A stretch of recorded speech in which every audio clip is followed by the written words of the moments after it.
الحمدللہ رب العالمین والصلاة والسلام علی رسولہ الامین وعلی آلہ وصحبہ اجمعین اما بعد فاعوذ باللہ من الشیطان الرجیم بسم اللہ الرحمن الرحیم قال اللہ تبارک وتعالی فی کلامہ المجید والفرقان الحمید فطرۃ اللہ التی فطر الناس علیہا لا تبدیل لخلق اللہ صدق اللہ العظیم۔ ناظرین کرام، آج کل آپ ہر جگہ پر سوشل میڈیا پہ اور مین اسٹریم میڈیا پہ ملک کے سیاسی حلقوں میں، مذہبی حلقوں میں ایک ہیجان کی کیفیت محسوس کرتے ہوں گے، اور اس کا کچھ ہمیں عکس جو ہے وہ اپنے قانونی یعنی ماہرین قانون کی صفوں میں بھی دکھائی دیتا ہے۔ وہ ہیجان حال ہی میں منظور کیے جانے والے ٹرانسجنڈر پرسنز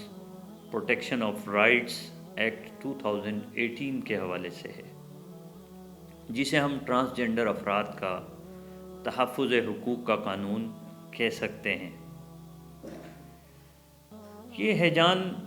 اور ملک کے اندر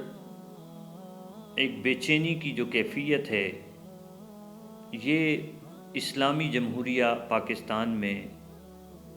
اگر اس ملک کی بنیاد اور اس ملک کے عمومی جو مزاج ہے، یہاں کے جو افکار ہیں، نظریات ہیں، جس پر یہ ملک تشکیل دیا گیا، اور پھر جس بنیاد پہ ہمارا کلچر ڈیولپ ہوا ہے، جو یہاں کی ثقافت ہے، یہاں کے جو رواجات ہیں، اس کو اگر مد نظر رکھا جائے تو ہمیں اس ہیجان میں مبتلا نہیں ہونا چاہیے۔ لیکن ہماری بدقسمتی ہے کہ آئین پاکستان میں واضح طور پہ یہ بات مینشن کی گئی ہے، اور ایک بار نہیں کئی بار یہ بات مینشن کی گئی ہے کہ اس ملک میں جو کہ اسلام کی بنیاد پر تشکیل دیا گیا، اس ملک میں کوئی قانون سازی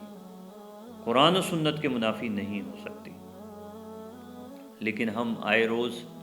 ایسی مثالیں دیکھتے ہیں کہ ہمارے ایوانوں میں، ہماری پارلیمنٹ میں ایسے قوانین پیش ہوتے ہیں اور پھر منظور بھی ہو جاتے ہیں، اور ایک احساس یہ پیش کیا جا سکتا ہے یا پیش کیا جاتا ہے کہ بسا اوقات ہمارے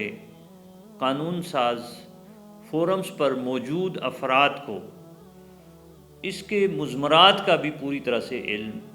نہیں ہوتا، اور وہ قوانین منظور کر لیے جاتے ہیں، پاس کر لیے جاتے ہیں۔ تو اس کی ایک مثال یہی transgender persons protection of rights act 2018 ہے، کہ ایک تو اس کے بارے میں جو بہت زیادہ ڈسکشنز ہوئی ہوں، ماہرین قانون کے درمیان اس کو بحث کے لیے اوپن کیا گیا ہو، اور ظاہر ہے جب کسی معاملے میں شریعت بھی انوالو ہو، جہاں شرعی مسائل بھی ڈسکس کیے جا رہے ہوں، تو پھر یہ کیسے ہو سکتا ہے کہ آپ یعنی قرآن و سنت کی بنیاد پر قانون سازی؟ اب یا تو آپ کو انتظامی نوعیت کا قانون ہو تو آپ ٹھیک ہے، آپ انتظامی امور کے ماہرین سے اور قانون کے ماہرین سے آپ رائے لیں، اور ان کی رائے کے مطابق آپ کوئی بھی قانون پاس کر لیں۔ لیکن اگر اس قانون کا تعلق براہ راست قرآن و سنت سے ماخوذ احکام سے ہو، کسی طبقے کے بارے میں آپ یہ تعین کرنے جا رہے ہوں کہ اس کے حقوق کا تحفظ کرنا ہے، اس طبقے کی تعریف کیا ہوگی؟ ٹرانسجنڈر جیسے یہ لفظ اس میں استعمال ہوا ہے، اور اگر ہم اسے اردو میں کہیں تو یہ ماورائے صنف ہم اسے کہہ سکتے ہیں۔ تو اب ظاہر ہے کہ اس کے اوپر یہ رائے لینا تو قانون ساز اداروں کا فرض بنتا ہے کہ جب ان اداروں کے اندر بھی ایسے افراد موجود نہ ہوں کہ جو قرآن و سنت کے معاملات پہ گہری نظر رکھتے ہوں، تو پھر یہ ضروری ہو جاتا ہے کہ مملکت خداداد پاکستان میں بننے والے کسی بھی قانون سے متعلق جہاں ماہرین قانون سے رائے لی جائے، جہاں مختلف سیکٹر سے آپ رائے لیں، تو وہیں آپ ماہرین شریعت سے بھی رائے لیں۔ اور دیکھیں، اس کے لیے کوئی زیادہ دور جانے کی ضرورت نہیں ہے، آپ کے ملک میں ماہرین موجود ہیں، آپ ان سے رائے لیں، اور پھر اس سلسلے میں دستوری بنیادوں پہ ادارے تشکیل دیے گئے ہیں. اسلامی نظریاتی کونسل تشکیل دی گئی ہے جو دستور پاکستان کا تشکیل کردہ ادارہ ہے. تو اور وہ فنکشنل ہے، اور وہ ایسا کوئی بھی معاملہ جب اس کی طرف بھیجا جاتا ہے، ریفر کیا جاتا ہے پارلیمنٹ کی طرف سے، تو وہ اس پہ ان کی پوری ٹیم اور وہ پھر پورے پاکستان سے اہل علم کو آن بورڈ لیتے ہیں، اس پر رائے لیتے ہیں. تو اس قانون کے حوالے سے جو عمومی تاثر سامنے آ رہا ہے وہ یہی ہے کہ اس میں یہ تکلیف بھی یا یہ زحمت بھی گوارا نہیں کی گئی کہ اسلامی نظریاتی کونسل سے اس سلسلے میں رہنمائی لی گئی. تو پہلے تو اس چیز کو بالکل میں کلیئر کرنا چاہتا ہوں، دو ٹوک انداز میں کہنا چاہتا ہوں، یہ قانون ہو یا کوئی اور قانون سازی ہو، اگر اس کا تعلق قرآن و سنت سے، مستنبط احکام سے ہے، کسی طبقے کے صرف آپ انتظامی معاملات کو نہیں بلکہ آپ اس کے شرعی حقوق کو ڈسکس کرنے جا رہے ہیں، یا آپ کسی طبقے کے بارے میں رائے دینے جا رہے ہیں جس کے بارے میں شریعت نے بات کی، تو اس کو پھر پراپر ریفر کرنا چاہیے اور ان افراد سے ضرور رائے لی جانی چاہیے کہ جو اس کے ایکسپرٹس ہیں، جو اس کی فیلڈ کے ماہرین ہیں.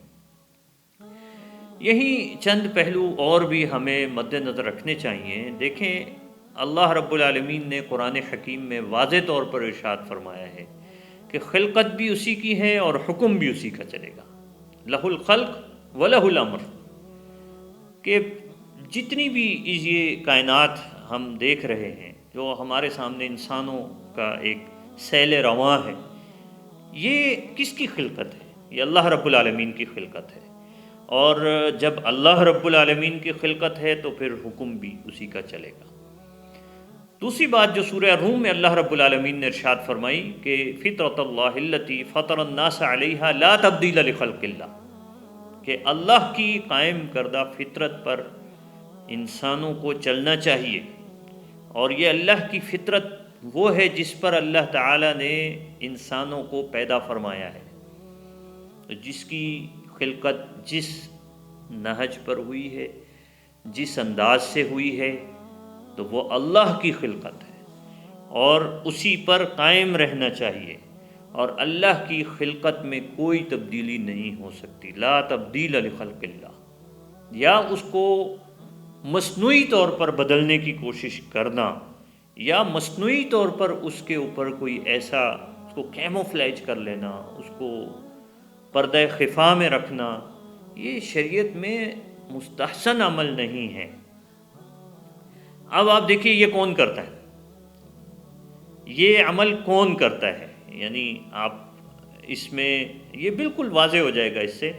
کہ ایسا عمل جو اللہ کی فطرت، اللہ کی خلقت، اللہ کے حکم کو سے ہٹ کر، یعنی اللہ رب العالمین نے جس انسان کو جس انداز سے پیدا فرمایا ہے.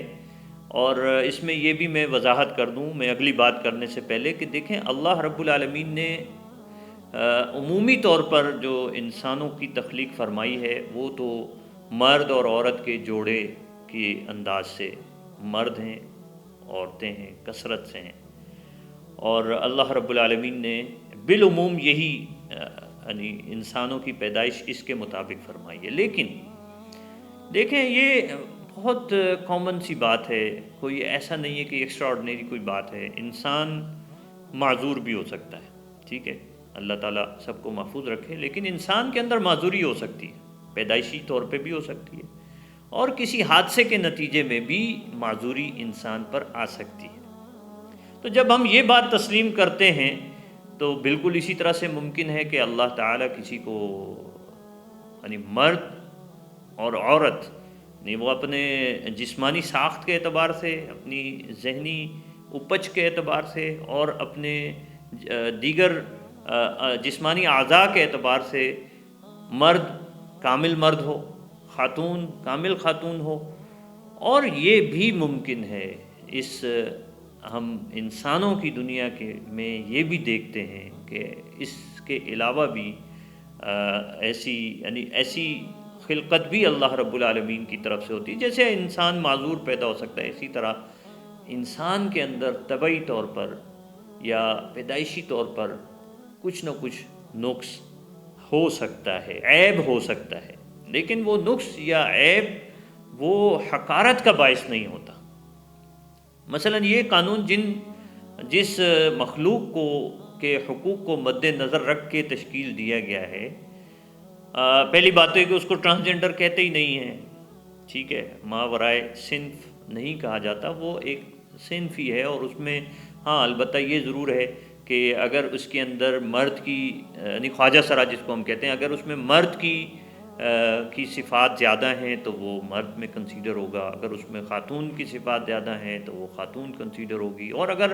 یہ دونوں چیزیں واضح نہیں ہو رہی تو پھر اسے ہماری جو فقہی اصطلاحات ہیں، شریعت میں جو اصطلاحات ہیں، اس کے اعتبار سے ایسے مخنث کو خنثی مشکل کہا جاتا ہے کہ اس کے بارے میں کوئی واضح طور پہ کوئی کچھ کہنا مشکل ہے. لیکن دیکھیں اس کے باوجود یہ سب معاملہ ہمارے سامنے رہنا چاہیے کہ ہمارے ہاں شریعت کے اندر ان میں سے ہر ایک کے لیے احکام بیان کیے گئے ہیں. یہ بھی ایک بہت اہم پہلو ہے، اہم نکتہ ہے. تو پہلی بات تو یہ جو اس میں سمجھنے کی ہے وہ یہی ہے کہ کوئی عیب نہیں اس کو گردانا جاتا، یا اس کے بارے میں یہ نہیں کہا جا سکتا کہ یہ یعنی اللہ کی خلقت ہے تو اب اس کے اوپر اعتراض نہیں کیا جا سکتا. کہ حتیٰ کہ ہم یہ دیکھ رہے ہیں کہ ایک دنیا کے اندر ایسا طبقہ بھی موجود ہے، ہمارے مسلم معاشروں میں تو اس کی مثال شاید ہی کوئی اکا دکا ہم پیش کر سکتے ہیں، لیکن جو مغربی معاشرے ہیں ان کی تہذیب آزادی کی تہذیب ہے، وہ آزادی کا علم بلند کیے ہوئے ہیں، ہر چیز سے آزاد ہونا چاہتے ہیں، حتیٰ کہ اب یہ لگ رہا ہے جیسے انسانیت سے بھی آزاد ہونا چاہتے ہیں. تو کوئی اور کسی اور معاشرت کو حیوانیت کا کلچر اختیار کرنا چاہتے ہیں. تو وہاں پر تو یہ ہے کہ ایک مرد جو ہے وہ عورتوں کی مشابہت اختیار کر لے، عورت ہے تو مردوں کی مشابہت اختیار کر لے، لیکن مسلم معاشروں کے اندر اس کی گنجائش نہیں ہوتی. تو اس میں کوئی ایک تو اس کو عیب نہیں کہا جا سکتا، یعنی اس میں اللہ تعالیٰ نے جس انداز سے کسی کو پیدا کیا ہے تو وہ پھر اسی نہج پر ہے اور اسی پر اسے راضی رہنا چاہیے. ہمارے ہاں بدقسمتی سے نہ جانے کہاں کا یہ ایجنڈا تھا اور کہاں سے یہ بات آ گئی کہ ہمارے ہاں ایک تو جو خواجہ سرا پیدا ہوتے ہیں، اگر ان کے حقوق کی ہم بات کریں تو ظاہر ہے ہمیں ایک تو یہ کہ ان کو اپنی معاشرت سے کاٹنا نہیں چاہیے. ہم کیا دیکھ رہے ہیں کہ ہم بچپن سے یہ دیکھتے آئے ہیں، ہمارے معاشروں کے اندر ایسے لوگوں کو اپنے گھروں میں ہی نہیں رکھا جاتا، خواجہ سرا کو اپنے گھروں میں ہی نہیں رکھا جاتا. اور جو اس کے لیے نہ جانے کہاں انتظامات ہوتے ہیں، ان کو کہاں رکھا جاتا ہے، کن سوسائٹیوں میں کمیونٹی میں وہ رہتے ہیں، اور پھر ان کے ساتھ کیا بیتتی ہے. تو اس سے بلا شک و شبہ یہ کہا جا سکتا ہے کہ ان کے اوپر بڑا ظلم ہوتا ہے اور ان کو جو گھروں سے کاٹ دیا جاتا ہے. تیسری صنف ان کو کہا جاتا ہے، حالانکہ شریعت کے اندر تیسری صنف کا کوئی تصور ہی نہیں. اور پھر اپنے ایک خلقت چاہے اس کے اندر کوئی کمی بھی رہ گئی ہے، اللہ رب العالمین کی طرف سے ہے، تو پھر اللہ رب العالمین نے تو کبھی بھی یہ حکم نہیں دیا کہ ان کو آپ اپنی معاشرت سے کاٹ دیں. نہ نبی اکرم صلی اللہ علیہ وسلم نے جو اسلام کی تعلیمات ہے کہ ان کو کاٹ کے رکھ دیا جائے. تو پھر یہ آخر ایسا کیوں ہوتا ہے ہمارے معاشرے میں؟ تو اس میں تو بالکل ایسے قوانین بننے چاہیے، اور اس کی ہر کوئی تائید کرے گا کہ اس مظلوم طبقے کی کہ اگر ایگزیکٹلی ان کے حقوق کا تحفظ اگر ہوتا ہے تو اسے یقیناً ویلکم بھی کیا جائے گا، اس کو خوش آمدید بھی کہا جائے گا، اس کی حوصلہ افزائی بھی کی جائے گی، اور اس کی تنفیذ کے لیے ہمارے اداروں کو بڑھ چڑھ کر کردار ادا کرنا چاہیے، اور تمام طبقات اس کی تائید کریں گے. لیکن معاملہ کہاں خراب ہوتا ہے؟ معاملہ وہاں خراب ہوتا ہے کہ جب آپ ان کے حقوق کی آڑ لے کر اور ایسی یعنی اب ٹرانسجنڈر کا جو لفظ ان کے لیے استعمال کیا گیا، یہ لفظ ان کے لیے استعمال ہی نہیں ہوتا سرے سے، تو پھر کیسے ہم ان کو ٹرانسجنڈر کہہ سکتے ہیں؟ تو اس کے لیے الگ الفاظ استعمال ہوتے ہیں، الگ اصطلاحات ان کے لیے موجود ہیں. اس کے بجائے آپ ٹرانسجنڈر اگر ان کو کہہ دیتے ہیں تو اس سے یہ محسوس ہو رہا ہے، اور اس ایکٹ کے اندر جو اس کو ٹائٹل دیا گیا ہے وہ بھی ٹرانسجنڈر کا دیا گیا ہے، تو اس سے یہ محسوس ہوتا ہے کہ اس سے کسی اور کی یعنی حقوق کا تحفظ مقصود ہے، اور خواجہ سراؤں کے حقوق کا تحفظ۔ اور آپ اگر میں اس پہ بات کر کے اپنی بات کو یعنی آگے بڑھاؤں گا کہ یہ عمل اگر ہم اس کا جائزہ لیں، ڈیٹا نادرا کا ڈیٹا جو ابھی مشتہر کیا گیا ہے کہ جب سے یہ قانون منظور ہوا ہے، 2018 سے یہ قانون منظور ہوا، تو اس کے بعد سے پاکستان میں یعنی کتنے لوگ ایسے ہیں، خواجہ سرا کتنے ہیں ٹوٹل، میں نے اس کو کاؤنٹ کیا تو 25 ہیں ٹوٹل، کہ جنہوں نے کوئی ایسی اپلیکیشن نادرا میں سبمٹ کرائی ہے کہ وہ ان کو اگر اپنی جنس کے حوالے سے میل یا فیمیل میں کوئی اگر شبہ تھا تو انہوں نے اپنی اپلیکیشن فائل کی کہ جی ہمیں میل نہیں بلکہ فیمیل کنسیڈر کیا جائے، اور کسی نے جو ہے وہ اس کے برعکس، تو یہ 25 ہے ٹوٹل۔ اچھا، اس کے مقابلے میں جو ماورائے صنف کا جو لفظ استعمال کیا گیا ٹرانسجنڈر، کہ جن کے بارے میں واضح نہیں ہے یا جو اپنی صنف کے بارے میں مطمئن نہیں ہیں، اور اس میں ایسے مرد بھی ہیں کہ جو اپنے بارے میں یہ کہنا چاہ رہے ہیں کہ جی ہم ہو سکتا ہے ہم خاتون ہوں، یعنی وہ بلکہ کہہ رہے ہیں کہ ہم وہ میل نہیں ہیں فیمیل ہیں، یا ایسی فیمیلز کے جو پھر اپنے بارے میں کہیں کہ جی ہم فیمیل نہیں بلکہ میل ہیں، تو مصنوعی طور پر، اور یعنی جنس یا تو تبدیل کر لیں اپنی، یا اپنی جنس کو غلط ڈکلیئر کرنا چاہیں اور نادرا کے ریکارڈ کے اندر اس کو تبدیل کرانا چاہیں، تو اس کی تعداد آپ یہ جان کر کو حیرت ہوگی کہ اس کی تعداد بلا مبالغہ ہزاروں میں ہے۔ تو آپ مجھے بتائیے کہ اب یہاں اس قانون کے ذریعے سے کیا تحفظ جو خواجہ سرا ہیں ان کے حقوق کا تحفظ یا ان کو راستہ مل رہا ہے یا اس سے ہٹ کر کسی اور کو؟ تو ہم اس پہ اپنی اگلی گفتگو کے اندر بات کریں گے کہ یہ کن کے حقوق کو یہاں پہ لانے کی کوشش کی جا رہی ہے اور کیا ایجنڈا کیا ہے فی الحقیقت، اور یہ اس کی ابتدا کہاں سے ہوئی تھی اور پھر آگے یہ کیسے بڑھا ہے۔ انشاءاللہ ہم اپنی اگلی گفتگو میں اس پر بات کریں گے۔ جزاکم اللہ خیر۔